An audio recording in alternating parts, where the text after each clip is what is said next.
আমার এই গাড়ির তো কোনো দোষ ছিল না। আমি সাম্মি ডিলাক্স গাড়ির মালিক। আমি খুব কষ্ট করে এই গাড়িটা গড়াইছিলাম।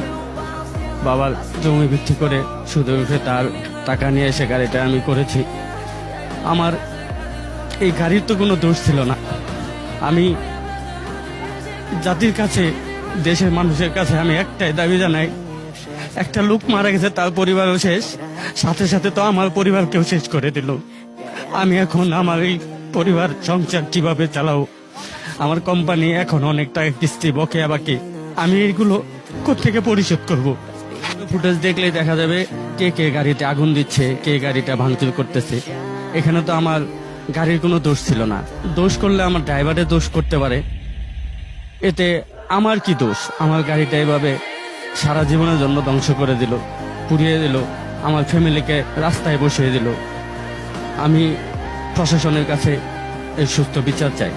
আমিও শেরপুর জেলা পরিবহন ব্যবসার সাথে জড়িত, আমারও গাড়ি আছে। আসলে এই যে ঘটনাটা ঘটছে, এটা আসলে কোনোভাবেই মানার মতো না।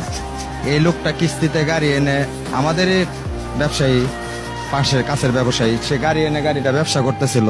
এখন সে কোম্পানির দেনাই কিভাবে পরিশোধ করবে আর উনি গাড়িটা কিভাবে চালাবে? এমত অবস্থায় তার তো দেখতেছি